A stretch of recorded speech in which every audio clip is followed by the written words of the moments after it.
यहाँ पर देखते हैं यहाँ पर relation between electrostatic field and potential. अगर इलेक्ट्रिक फील्ड डी 3 डायमेंशनल है तो अपन कैसे क्या फॉर्मूला देखेंगे, जैसे कि अपन ने थोड़ी देर पहले पढ़ा था कि dV/dl या फिर अपन ने पढ़ा था dV/dr is equal to negative of electric field, या फिर अपन ने पढ़ा था dV is equal to minus of E dr integration अपन ने देखा था।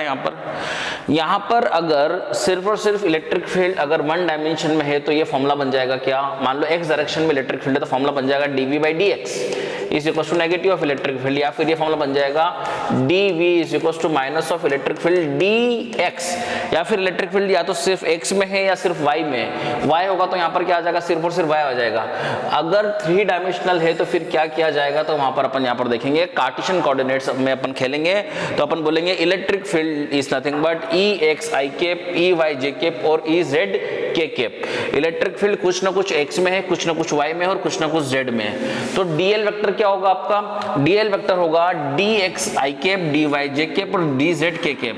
यहाँ पर क्या होता था, दोनों का डॉट प्रोडक्ट होता था, यहाँ पे क्या होता था, दोनों का क्या होता था, डॉट प्रोडक्ट, यहाँ पे क्या होता था, दोनों का डॉट प्रोडक्ट होता था।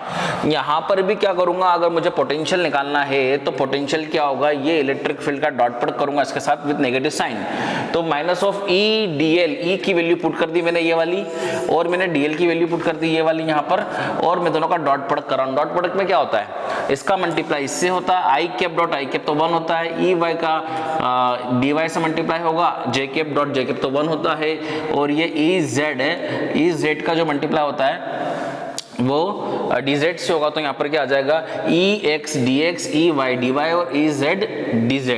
अब सर Ex की वैल्यू कितनी होगी, अगर मुझे पोटेंशियल गिवन हो तो Ex कैसे निकालेंगे, तो मैं यहाँ पर आपको पार्शियल डेरिवेटिव समझाता हूँ। क्या समझाता हूँ, पार्शियल डेरिवेटिव। तो पहले अपन समझते हैं, मान लो मुझे पोटेंशियल दिया है, potential is equal to 3x square y cube z square मान लो, मुझे पोटेंशियल दिया है और बोला है कि you have to find the electric field. क्या निकालना है, इलेक्ट्रिक फील्ड निकालना है। तो जो इलेक्ट्रिक फील्ड होगा वो होगा, अपन ने पढ़ा है electric field is equal to dV/dr। अब यहाँ पे जो इलेक्ट्रिक फील्ड होगा मुझे कैसे करना पड़ेगा, यहाँ पर मैं लिखूंगा del v/del x i cap plus del v/ मैं क्या बोल रहा हूँ सुनना, del v/del x i cap, del v/del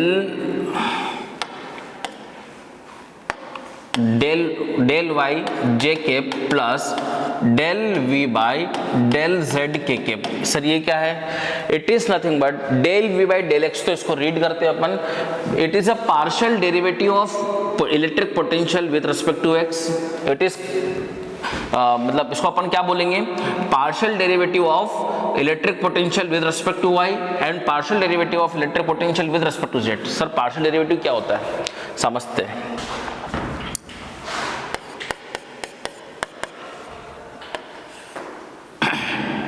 del v/del x का मतलब क्या है, पहले अपन लिख लेते हैं, v की वैल्यू पुट कर देते हैं 3x square y cube z square, i cap को मैं आगे लिख देता हूँ, plus j cap del by del y, y की वैल्यू कितनी है 3x square y cube z square plus k cap del by del z of 3x square y cube z square. मैंने अभी एज इट इज कुछ नहीं किया, v की value substitute कर दी। ये गिवन था अपने को, ये क्या था अपने को, गिवन था, और अपने को फाइंड करना थी,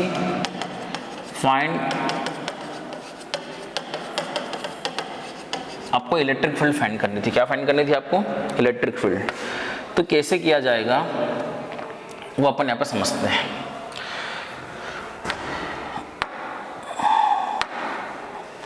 electric field is equals to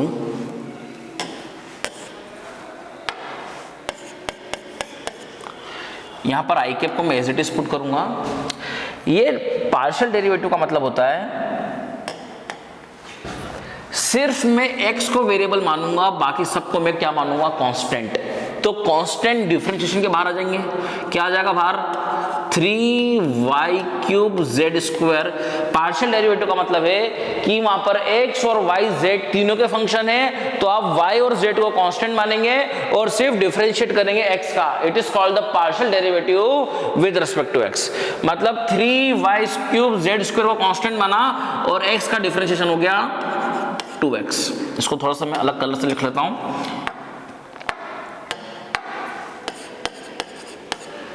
constant को मैंने ग्रीन कलर से लिखा, जिसका डिफरेंशिएशन किया उसको अपन ने क्या करा, उस कलर से लिखा, प्लस जे कैप। यहां पर मैं y को वेरिएबल मानूंगा क्योंकि मैं यहां पर x के रेस्पेक्ट में कर रहा था तो मैंने x को वेरिएबल माना। यहां पर y के रेस्पेक्ट में कर रहा हूं तो y को वेरिएबल मानूंगा और ये सब कांस्टेंट हो जाएगा। तो कांस्टेंट को मैंने क्या निकाल लिया, बाहर निकाल लिया और अब मैं डिफरेंशिएशन कर रहा हूं y³ का 3y²। समझ में आ रही होगी बात। प्लस के कैप, यहां पर मेरे पास जो वेरिएबल है वो z है, तो बाकी सबको मैं कांस्टेंट ट्रीट करूंगा। तो कांस्टेंट को मैंने बाहर लिख दिया x²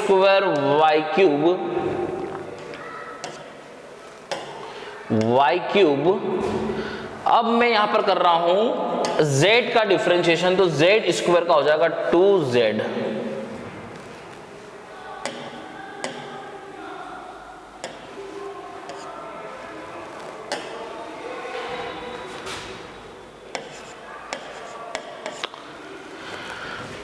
ये आ गया आपकी इलेक्ट्रिक फील्ड। इसको मैं लिख देता हूं ऐसे 6y³z² i cap plus 3x² sorry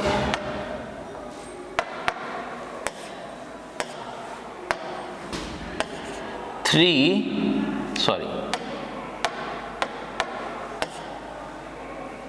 3 9 9x² y² z² j cap plus 6x² y³ z k cap. ये मेरी आ गई इलेक्ट्रिक फील्ड। अब अगर मुझे बोला जाए find the electric field at 1,1,1, तो मैं यहाँ पे x और y z की वैल्यू क्या पुट कर दूंगा, 1 पुट कर दूंगा। तो electric field vector eight 1,1,1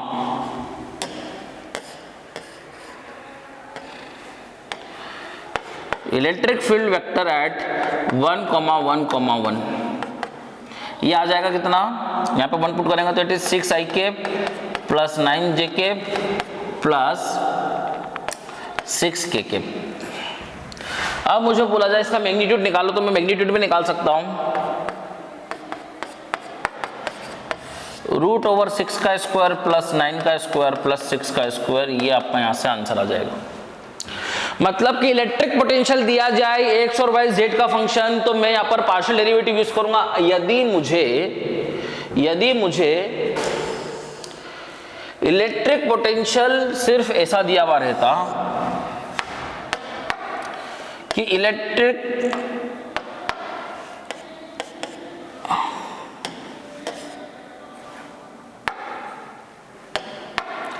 electric potential is 3x², तो फिर मैं यहां पर पार्शियल डेरिवेटिव यूज नहीं करता, मैं डायरेक्टली क्या करता,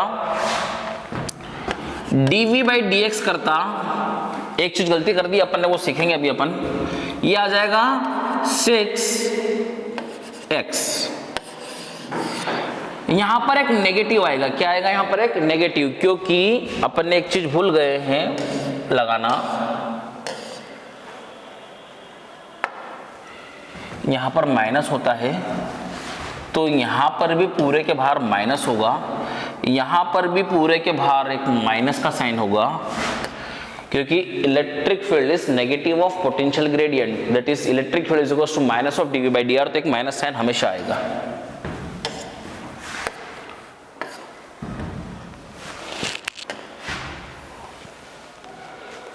हमेशा एक माइनस साइन आएगा।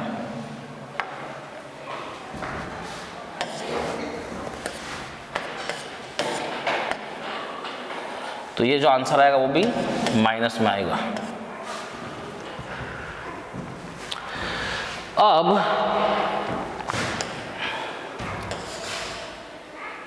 यहाँ पे थोड़ा समझने की कोशिश करना।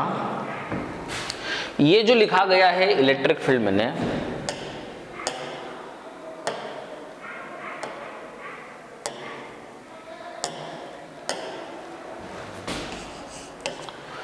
इसको ऐसा लिखा जाता है, electric field is equal to minus of i cap del by del x plus j cap del by del y plus k cap del by del Z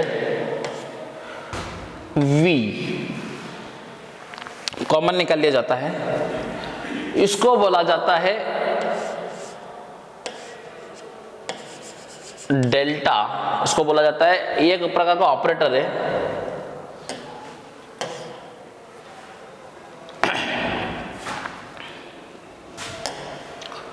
इसको ग्रेडियंट भी बोला जाता है और इसको ग्रेड भी लिखते हैं। तो इसको अपन समझते हैं अच्छे से। अपन ने जो भी एग्जाम्पल देखा वो समझ में आया होगा आपको। अपन अब देखते हैं क्या चीज़ है।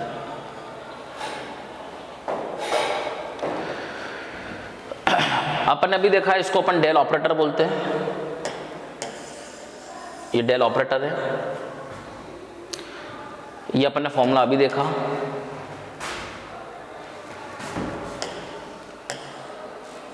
और अपन ने एग्जाम्पल भी समझ लिया है, ठीक है। अपन नेक्स्ट में देखते हैं क्या रीड करते हैं इसको। Del v by del x को मैंने बताया था partial derivative of v with respect to x और derivative of v with respect to x keeping x and y constant. अपन ने वही किया था। Del v by del y को क्या बोलते हैं, partial derivative of v with respect to, partial derivative of v with respect to y और derivative of y with respect to x with respect to y with respect to y keeping x and y constant, x and z constant। del v by del z क्या बोला जाएगा, partial derivative of v with respect to z और derivative of v with respect to x with respect to z, with respect to z keeping x and y constant, keeping x and y constant। ये अपन ने देखा था। just to discuss, just to make you understand the concept discussed here, I have a small problem discussed here for your confirm। तो यहाँ पर देखते हैं, यहाँ पर वही एग्जाम्पल लिया है।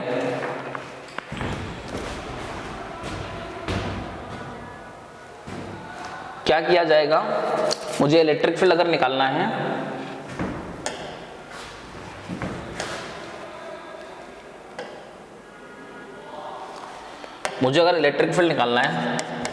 तो फॉर्मूला है माइनस, माइनस साइन नहीं भूलना है हमेशा, i cap del v by del x plus j cap del v by del y plus of k cap del v by del z. यहाँ से क्वेश्चन आए हुए हैं एग्जाम में, नीट में भी आए हुए क्वेश्चन हैं, तो आप इसको ध्यान से पढ़ेंगे, इसमें गलती नहीं करनी है। नीट तक में आए हुए ऐसे क्वेश्चन है, ठीक है। तो नीट वालों को भी इतना मैथमेटिक्स आना चाहिए। डेल बाई डेल एक्स, अब मैं डायरेक्टली करता हूं आपके लिए।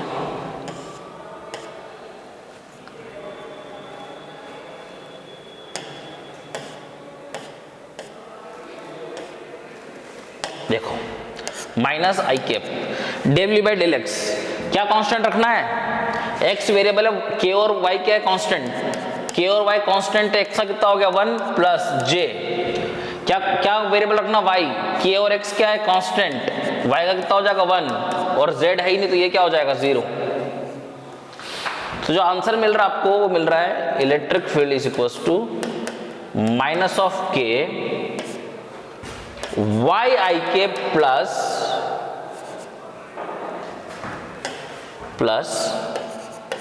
X j k. This is your answer for the electric field. ये आपका इलेक्ट्रिक फील्ड वेक्टर आ गया। मतलब इलेक्ट्रिक पोटेंशियल पता हो तो आप इलेक्ट्रिक फील्ड को निकाल सकते हैं। इतनी बात आपको यहाँ पर समझ में आ गई। यहाँ पर ये 0 हो गया क्योंकि यहाँ पर z था ही नहीं और ये आपका आंसर आ गया। यहाँ पर कुछ चीजें लिखी गई है उसको आप रीड करिएगा। क्या बोला गया है, नोटिस दैट जो डेल ऑपरेटर था वो एक ऑन ए स्केलर क्वांटिटी, मैंने क्या लगाया था del v by del x i cap, तो इसको क्या बोला गया था i cap del by del x plus j cap del y plus k cap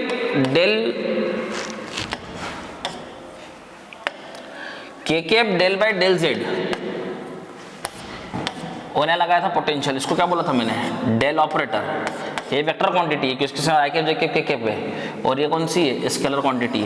मतलब कि एक वेक्टर क्वांटिटी लगाई गई है एक स्केलर क्वांटिटी के ऊपर, जिससे मुझे एक वेक्टर क्वांटिटी मिल रही है जो कि इलेक्ट्रिक फील्ड है। आपको समझ में आ रही बात क्या, मतलब इलेक्ट्रिक पोटेंशियल एक स्केलर क्वांटिटी है, उसके ऊपर मैंने डेल ऑपरेटर एक वेक्टर क्वांटिटी लगा दी, तो उससे मुझे क्या मिला, मुझे मिला क्या, मुझे एक वेक्टर क्वांटिटी मिली जो कि इलेक्ट्रिक फील्ड है।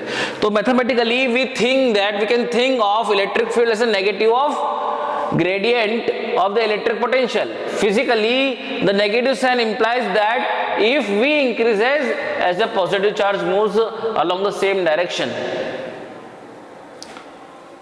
with del V by del X positive, then there is a no vanishing component of electric field in the opposite direction, that is minus of Ex is not equal to 0, because E always goes from higher potential to lower potential। इसको समझना है आपको कि क्या बोला गया है कि जो नेगेटिव साइन है वो क्या बताता है कि in the direction of electric field potential क्या होता है, डिक्रीज होता है। तो यहाँ पे क्या बोला गया है, physically the negative sign implies that if V increases as a positive charge move along some direction से X, अगर मान लो पॉजिटिव चार्ज X डायरेक्शन के अंदर मूव कर रहा है,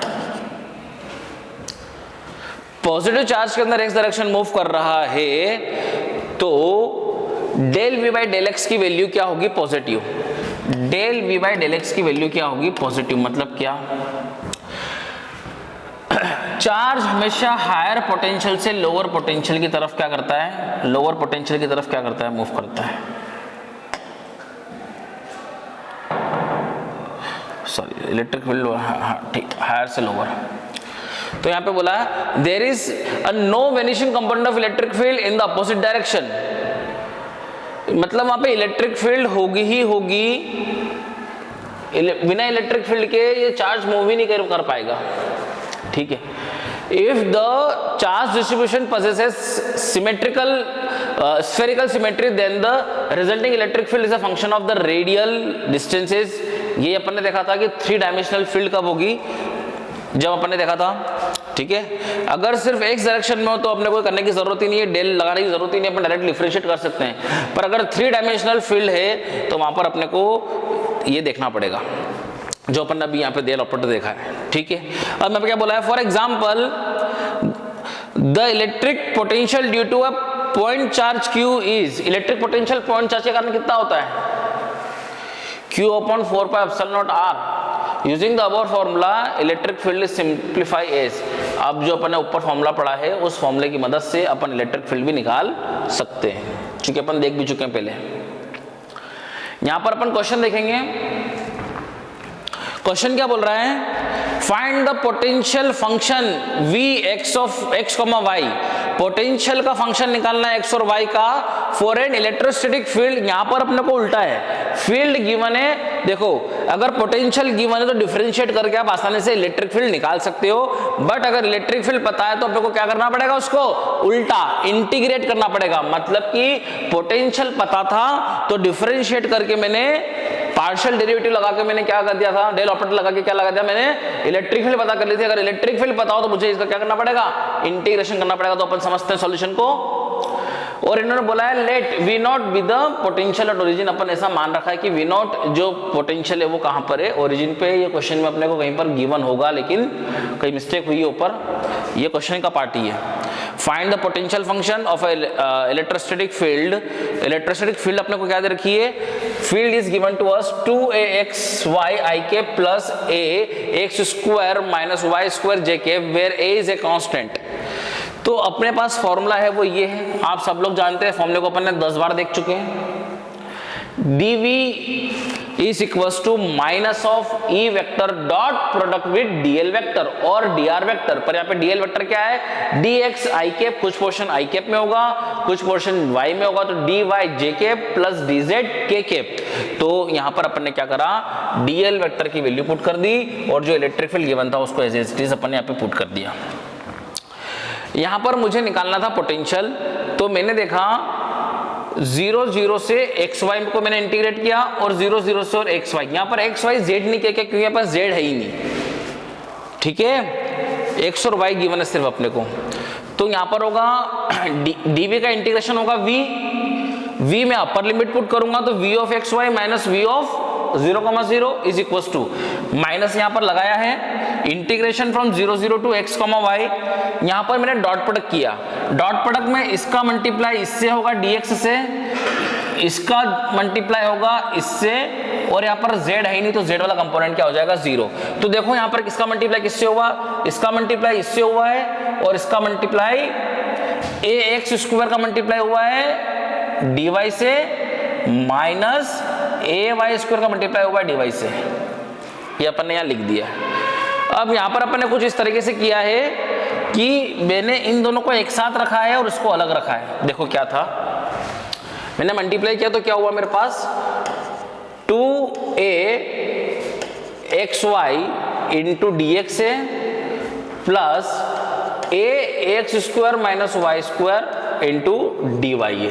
तो मैंने क्या किया 2axy dx plus ax square dy को वाले को मैंने साथ में लिख दिया, minus of ay square dy को मैंने अलग पटक दिया।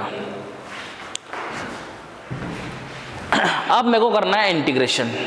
यहां पर ऐसा क्यों किया, देखो सिर्फ अगर x होता, यहां पर देखना कितनी प्यारी चीज बता रहा हूं मैं आपको, डिफिकल्ट है लेकिन समझने की कोशिश करो। यहां पर y है, यहां पर जो फंक्शन है वो y का है और यहां पर y के रेस्पेक्ट में ही इंटीग्रेट करना है, तो इसका इंटीग्रेशन तो आसान हो गया। बट यहां पर करना है x के रेस्पेक्ट में इंटीग्रेशन, यहां पर x और y दोनों है और दोनों के दोनों वेरिएबल है। यहां पर मेरे को इंटीग्रेट करना है y के रेस्पेक्ट में, लेकिन यहां पर y का फंक्शन है ही नहीं, x है। यहां पर x को अपन कांस्टेंट ट्रीट नहीं कर सकते, यहां पर x और y दोनों वेरिएबल है, तो यहां पर इंटीग्रेशन में अपने को दिक्कत आ रही है। इसका इंटीग्रेशन तो आसान है बट इसका इंटीग्रेशन नहीं हो पा रहा है। तो इसका इंटीग्रेशन नहीं हो पा रहा तो अपन ने दिमाग लगाया, थोड़ा दिमाग अपने को लगाना पड़ेगा कि सर ये डिफरेंशिएशन है किसी का, ये किसका डिफरेंशिएशन है, सर ये ax स्क्वायर y का डिफरेंशिएशन है। ये जो टर्म लिखी हुई है it is a differentiation of, differentiate करो इसको डिफरेंशिएट करने पे क्या मिलेगा, क्या लगाना पड़ेगा अपने को, a कांस्टेंट है, चलो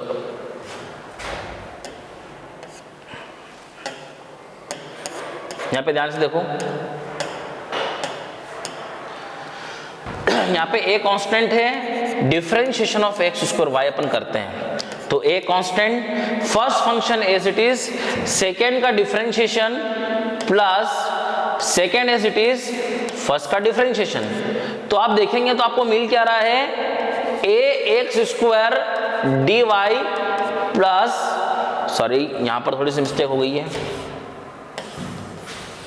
मैं फिर से करके दिखाता हूं आपको अच्छे से। यहां पर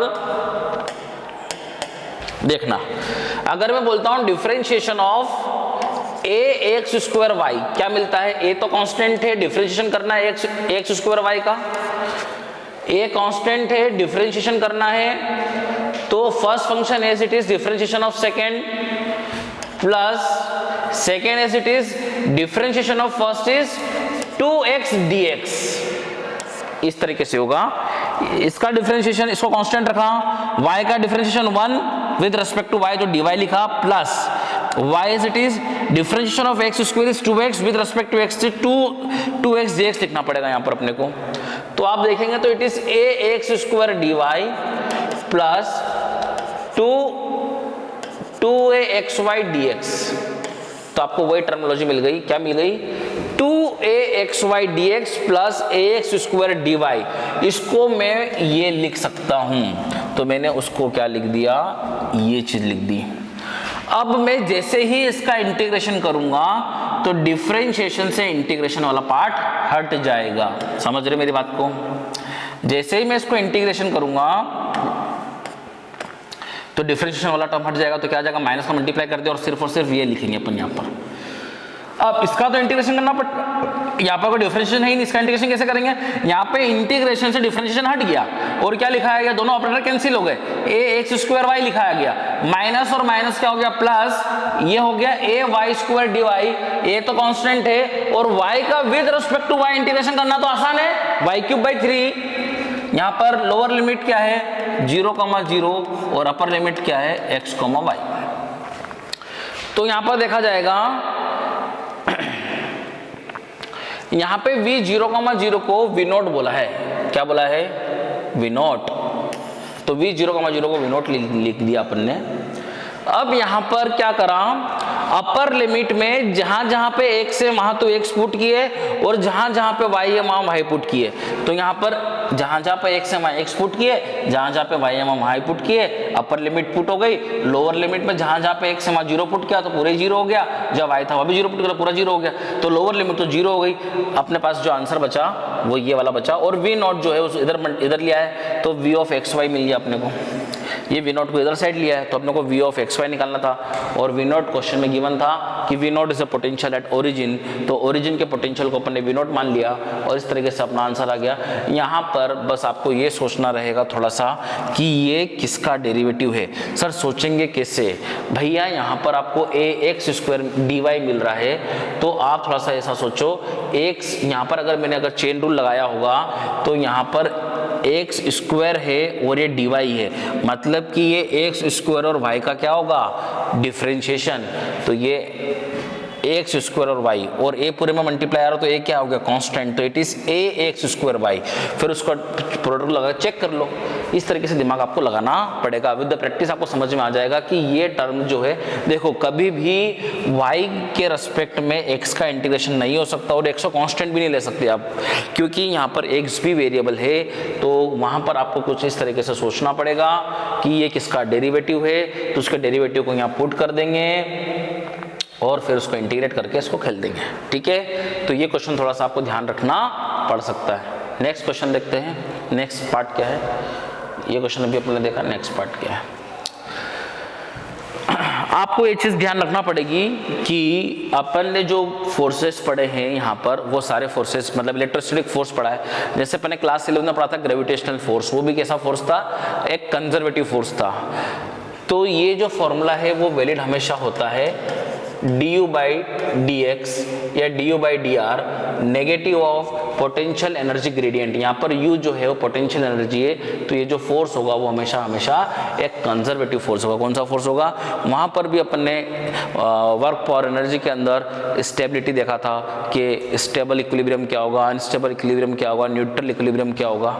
कोई भी इक्विलिब्रियम होता कब है, इक्विलिब्रियम मतलब नेट फोर्स 0 और एनर्जी मिनिमम, तो ये हो जाएगा स्टेबल इक्विलिब्रियम। इक्विलिब्रियम कब होता है, जब नेट फोर्स 0 नेट टॉर्क 0, तो नेट फोर्स और नेट टॉर्क अगर 0 हो जाता है तो वो इक्विलिब्रियम में हो जाता है, प्लस अगर उसके अंदर एनर्जी जो है पोटेंशियल एनर्जी अगर वो मिनिमम है तो वो इक्विलिब्रियम स्टेबल इक्विलिब्रियम कहलाता है।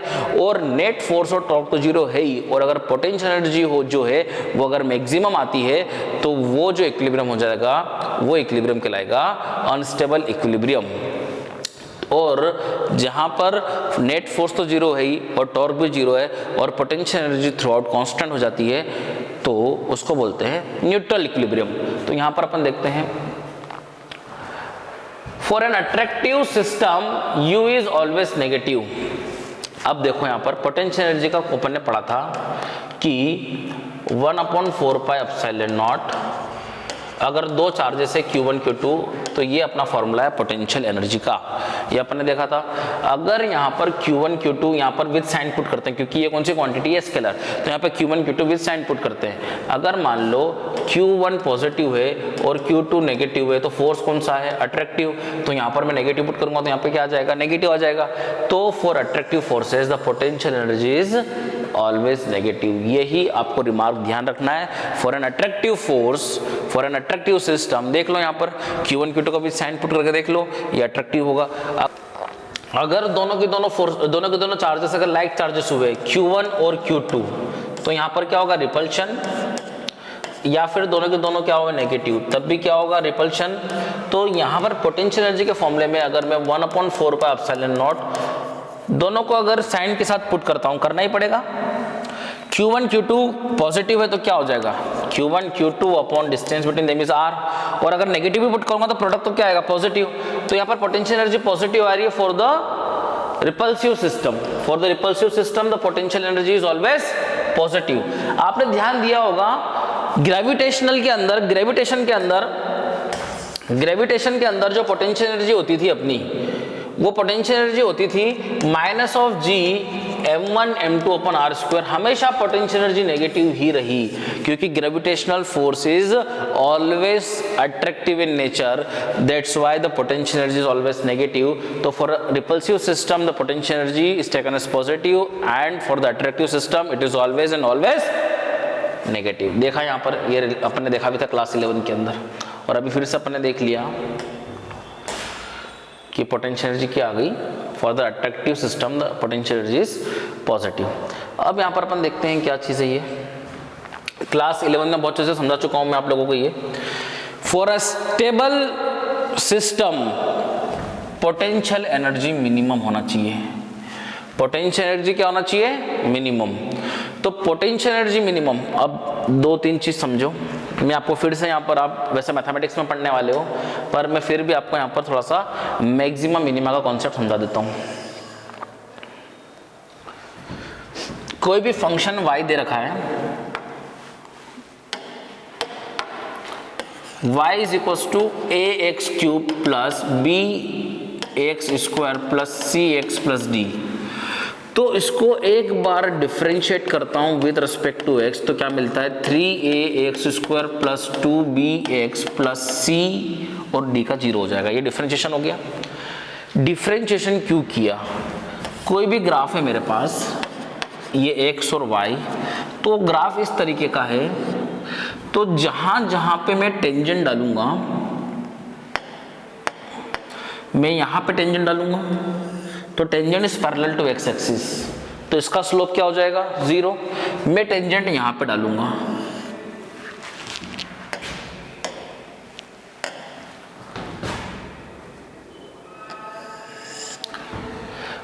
मतलब कि दोनों टाइम पर, यहां पर मिनिमा था और यहां पर मैक्सिमा है।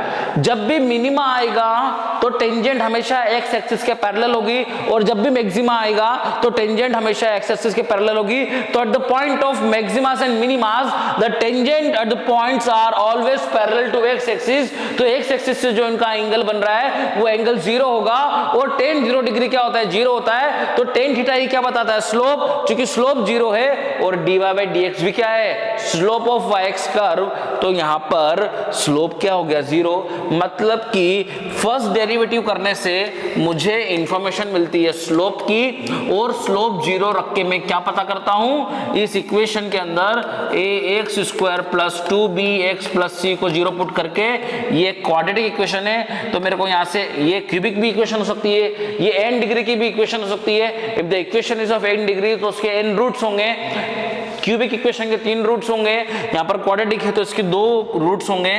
तो यहाँ पर मुझे x1 और x2 वैल्यूज मिली, मतलब कि x1 और x2 पर मैक्सिमा भी हो सकता है, मिनिमा भी हो सकता है, मुझे चेक करना पड़ेगा। अभी क्या बोला मैंने कि मिनिमा पे भी स्लोप 0, मैक्सिमा पे भी स्लोप 0। तो वो x1 भी हो सकता है, वो x2 भी, कुछ भी हो सकता है, x1 ये हो सकता है, x2 ये हो सकता है, x2 ये हो सकता है। तो उसको चेक करने के लिए फिर हम करते हैं, उसको चेक करने के लिए फिर अपन इसी फंक्शन को दूसरी बार डिफरेंशिएट करते हैं, डबल डेरिवेटिव करते हैं। डबल डेरिवेटिव करके देखते हैं, तो it is 6ax plus 2b। आप पढ़ेंगे मैथमेटिक्स में डिटेल में इसको आप, तो मैंने इसको क्या कर दिया, डिफरेंशिएट कर दिया एक और बार। जैसे मैं डिफरेंशिएट करके इसमें जहां जहां x है वहां पर x1 पुट करूंगा और जहां जहां x है वहां पर x2 पुट करूंगा। मान लो अगर x1 पुट करने पे मुझे पॉजिटिव मिला और ये पुट करने पे मुझे नेगेटिव मिला, जहां पर डबल डेरिवेटिव के अंदर अगर पॉजिटिव मिलता है तो मान लो कि वो जो x1 है वो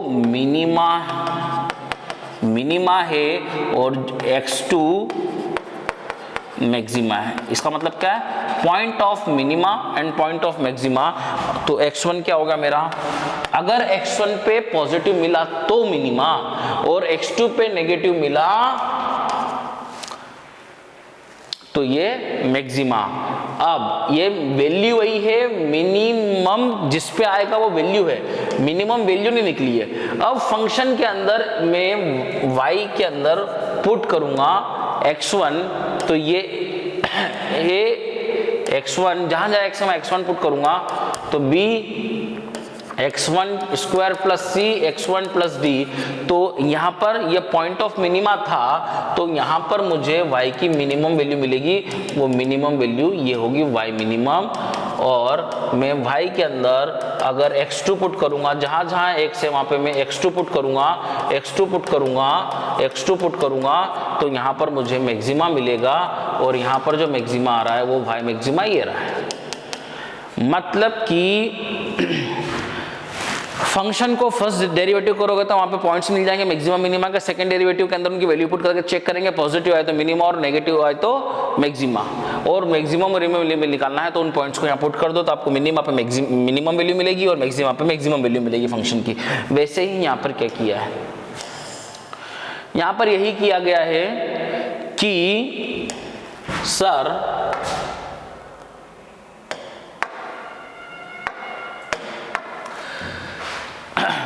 स्टेबल के लिए पोटेंशियल एनर्जी तो मिनिमम होना चाहिए और फोर्स भी जीरो होना चाहिए। तो पहली कंडीशन तो ये होगा कि फोर्स जीरो हो, और फोर्स क्या होता है, minus of D u by d x. तो पोटेंशियल एनर्जी का कोई भी फंक्शन है, मान लो ये पोटेंशियल एनर्जी जो अपन ने क्वेश्चन में लिया था, मान लो ये क्या थी आपकी, ये पोटेंशियल एनर्जी का फंक्शन है। तो इसका डेरिवेटिव फोर्स जीरो मतलब क्या, d u by d x zero, और d u by d x zero करके जो वैल्यू मिलेगी वो वैल्यू को डबल डिफरेंशिएशन में पुट करूंगा, और अगर डबल डिफरेंशिएशन अगर पॉजिटिव आ जाता है तो क्या होगा, मिनिमम होगा। तो ये कंडीशन हो गई स्टेबल की। मतलब कि स्टेबल की क्या कंडीशन है, net force zero, force zero, net force zero, तो पोटेंशियल एनर्जी का फर्स्ट डेरिवेटिव जीरो, और सेकंड डेरिवेटिव क्या आना चाहिए, पॉजिटिव आना चाहिए, तो मिनिमा होगा। वहीं पर अनस्टेबल इक्विलिब्रियम के अंदर ये पूरा उल्टा हो जाएगा। अनस्टेबल इक्विलिब्रियम के अंदर U मैक्सिमम होना चाहिए, फोर्स जीरो होगा, ये भी जीरो होगा, लेकिन यहां पर मैक्सिमा के लिए एक कंडीशन हो जाएगी, d u by d x square negative हो जाएगा, जो कि मैंने अभी सिखाया आपको। As we are given V, अगर V आपको एक्स वाई जेड का फंक्शन दे तो अपन इस तरीके से करेंगे, ये अपन पढ़ चुके हैं अभी। इफ वी आर गिवन, अगर अपने को electric field as a function of x y z दी है, e x i cap, e y z cap, e y j cap, e z k cap, तो अपन वहां पर इस तरीके से इंटीग्रेट करेंगे और उस तरीके से अपन खेलेंगे। अपन ने इस तरह के क्वेश्चन भी किए हैं और अपन ने इस तरह के क्वेश्चन भी किए हैं, ठीक है। तो यहाँ पर अपन ने देखा कि पोटेंशियल क्या होता है, minus of integral initial to final E vector dot dl vector. अगर मुझे ई वेक्टर दिया हुआ है तो उसको मैं इंटीग्रल कर लूँगा तो मुझे स्केलर क्वांटिटी पोटेंशियल मिलेगा, और अगर पोटेंशियल है उसको मैं अगर डिफरेंशिएट करूंगा तो मुझे इलेक्ट्रिक फील्ड मिलेगी, जो कि एक वेक्टर क्वांटिटी है। फॉर एग्जांपल अपन समझते हैं यहाँ पर, ये तो अपन पढ़ भी चुके हैं। An electrostatic field is given as, electrostatic field given है अपने को, find the electrostatic potential generating such field. ऐसी फील्ड कौन जनरेट कर रहा है, इलेक्ट्रिक पोटेंशियल कर रहा है, तो उसको निकालना है अपने को यहाँ पर। तो अपन जानते हैं कि इलेक्ट्रिक पोटेंशियल क्या होता है, V is equal to minus of E vector dot d r vector. D r की वैल्यू क्या होती है, डी एक्स आई के प्लस डी वाई जे के प्लस डी जेड के वैल्यू पुट करें यहाँ पर के तो कांस्टेंट बाहर निकल गया, आई का मल्टीप्लाई डी एक्स से हो गया और एक्स का मल्टीप्लाई डी वाई से हो गया, और यहाँ पर ये तो है ही नहीं, मतलब यहाँ पर के तो है ही नहीं, तो ये जीरो हो गया। अब यहाँ पर अगर अपन देखें तो यहाँ पर x के रेस्पेक्ट में y का इंटीग्रेशन नहीं हो सकता और y के रेस्पेक्ट में x का इंटीग्रेशन नहीं हो सकता, तो अपने को यहाँ सोचना पड़ेगा। मैं क्या सोचूंगा, x y dx और x dy, मतलब मैं सोच लूंगा कि अगर मैं डिफरेंशिएट करूं x with respect to y का, तो x as it is differentiation of y plus y as it is differentiation of x is 1 with respect to x is dx, यानी कि ये जो है डेरिवेटिव है x इंटू वाई का। तो इसको मैंने रिप्लेस कर दिया dx, y से, इंटीग्रेशन से ये पूरा हट गया, तो यहाँ पर सिर्फ क्या बचा k dy प्लस सच कांस्टेंट, तो ये आपका आंसर हो गया। तो इस तरीके से अपने को खेलना है। यहाँ पर जब भी दिक्कत आ जाए, x का x के रेस्पेक्ट में इंटीग्रेशन होना कोई दिक्कत ही नहीं है, y का y के रेस्पेक्ट में होना, z के z के रेस्पेक्ट में दिक्कत नहीं है, लेकिन x का y साथ में आ जाए तो फिर आपको इस तरीके से दिमाग लगाना पड़ेगा। यहाँ पर आपको ज़्यादा टफ क्वेश्चन नहीं पूछे जाएंगे, आपको सिर्फ ऐसा दिखा जाएगा, देखिए यहाँ पर y और y dx plus x dy, इसका डिफरेंशिएशन क्या होगा, it is a differentiation of x into y, तो फिर उसको लिख दो dx y, तो d से इंटीग्रेशन हट जाएगा, तो आपका सिर्फ xy बचेगा और xy आपका आंसर हो जाएगा। यहाँ पर कुछ पॉइंट्स यहाँ पे लिखे हुए हैं। Electrostatic potential at a point due to positive charge is always positive. अगर पॉजिटिव चार्ज है तो इलेक्ट्रिक पोटेंशियल भी पॉजिटिव रहेगा, क्योंकि इलेक्ट्रिक पोटेंशियल एनर्जी और इलेक्ट्रिक पोटेंशियल हमेशा स्केलर क्वांटिटी है, उसके अंदर चार्जेस को विद साइन सब्स्टिट्यूट किया जाता है, तो पॉजिटिव रहेंगे सारे चार्जेस, तो आंसर पॉजिटिव रहेगा। अगर उसमें अगर सिर्फ नेगेटिव चार्ज के निकालूंगा तो वो नेगेटिव आ जाएगा, ठीक है। और वैसे भी अपन ने देखा है फॉर्मूला कि इलेक्ट्रिक पोटेंशियल निकालना है अपने को, तो यहाँ पर बहुत सारे चार्जेस है, उनकी डिस्टेंसेस r1 r2 r3, तो potential is nothing but 1/4πε0 q1/r1 r1 plus q2/r2 plus q3/r3 plus q1/rn, उसको अपन समेशन qi ri लिख देंगे, where i is from 1 to n, summation करके इस तरीके से लिख देंगे। यहाँ पर चार्जेस को विद साइन सब्स्टिट्यूट किया जाएगा। नाउ अपन जानते हैं वर्क डन पर unit charge from one point to the another point is the electric potential difference between these 2 points. Work done required to bring a positive charge or a unit positive charge from one point of the field to the another point in the field, that is called the electric potential difference between these 2 points. तो यहाँ पर क्या हो गया, work done from A to B, q not charge को लेके गए तो ये हो जाएगा final minus initial is a potential difference. तो अगर मुझे वर्क निकालना है, work from A to B, तो work can be written as q not v A minus v B. यहाँ पर भी क्यू नॉट को with sign put, sorry v B minus v A and q not must be put with sign. तो ये formula अपना बन गया। अब positive charge always flow from higher potential, electric field हमेशा हायर पोटेंशियल लोअर पोटेंशियल जाएगा, तो positive charge भी इलेक्ट्रिक फील्ड के अलोंग जाएगा, यानी कि positive charge flows from higher potential to lower potential, देखा भी अपन ने अभी, और negative charge flows from lower potential to the higher potential, यानी कि अपोजिट टू द फील्ड, ठीक है। और इलेक्ट्रिक फील्ड हमेशा आएगी हायर से लोअर, तो अपन आपको ध्यान रखने हैं। Commonly used unit of electric potential is electron volt. तो आपको याद रखना conversion 1 electron volt is nothing but, ये क्या है, चार्ज ऑफ इलेक्ट्रॉन याद होगा आपको, 1.6 × 10⁻19 joule. 1 electron volt is nothing but 1.6 × 10⁻19 joule is the conversion between this two. तो आपको कन्वर्जन याद रखना है, इलेक्ट्रॉन वोल्ट। इलेक्ट्रॉन वोल्ट भी एक एनर्जी की यूनिट है, ठीक है, और 1 electron volt is nothing but 1.6 × 10⁻19 joule. ध्यान रखो इसको। If a charge q of mass m accelerates through a potential v, एक चार्ज q है, उसका मास भी m है, अगर वो v पोटेंशियल की, यहाँ पे पोटेंशियल डिफरेंस v है, तो वो एक्सेलरेट करता है इसके बीच में, then the velocity of q is calculated by using work energy theorem. यहाँ पर एनर्जी, पोटेंशियल एनर्जी कितनी है, पोटेंशियल एनर्जी पर unit charge is also called potential. तो पोटेंशियल एनर्जी कितनी हो जाएगी, QV। तो यहाँ पर जो एनर्जी है वो कितनी है, QV, किस में कन्वर्ट हो रही है, काइनेटिक के अंदर, वो क्यों एक्सेलरेट कर रहा है।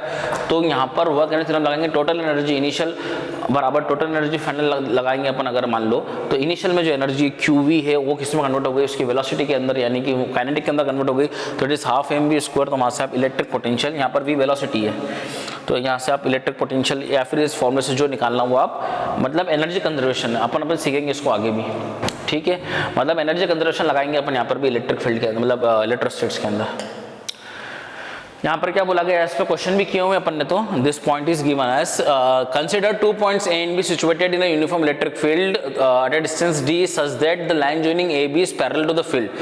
ये अगर इलेक्ट्रिक फील्ड है अगर ए और बी उधर ही है जिधर इलेक्ट्रिक फील्ड है, ए और बी उधर ही है जिधर इलेक्ट्रिक फील्ड है, तो इनके बीच के अंदर जो डिस्टेंस है वो कितना है, d। तो आप यहाँ पर E इंटू डी लिख सकते हो इलेक्ट्रिक पोटेंशियल। अगर ऐसा नहीं है, अगर इलेक्ट्रिक फील्ड तो आपकी इस डायरेक्शन के अंदर है, लेकिन आपका A पॉइंट इधर है और B पॉइंट इधर है, दोनों की जो डिस्टेंस है वो इलेक्ट्रिक फील्ड के पैरेलल नहीं है, तो आपको उसका प्रोजेक्शन लेना पड़ेगा। मान लो ये क्या है, एंगल थीटा, तो ये हो जाएगा d cos थीटा। तो आपको हमेशा पोटेंशियल निकालने के लिए इलेक्ट्रिक फील्ड के अंदर projection of A B along the field निकालना पड़ेगा, that is d cos theta. अगर मान लो फॉर एग्जांपल इलेक्ट्रिक फील्ड इस डायरेक्शन के अंदर है और मेरा a पॉइंट इधर है, b पॉइंट इधर है, ये line joining A and B distance d है, तो यहां पर मैं देखूंगा अगर ये एंगल थीटा है तो ये डिस्टेंस कितना हो जाएगा, d cos थीटा। तो इलेक्ट्रिक फील्ड के अंदर हमेशा मैं इसका मल्टीप्लाई करूंगा, projection of distance A B along the field, projection of distance A B along the field, तो फील्ड के अलोंग मुझे लेना हमेशा।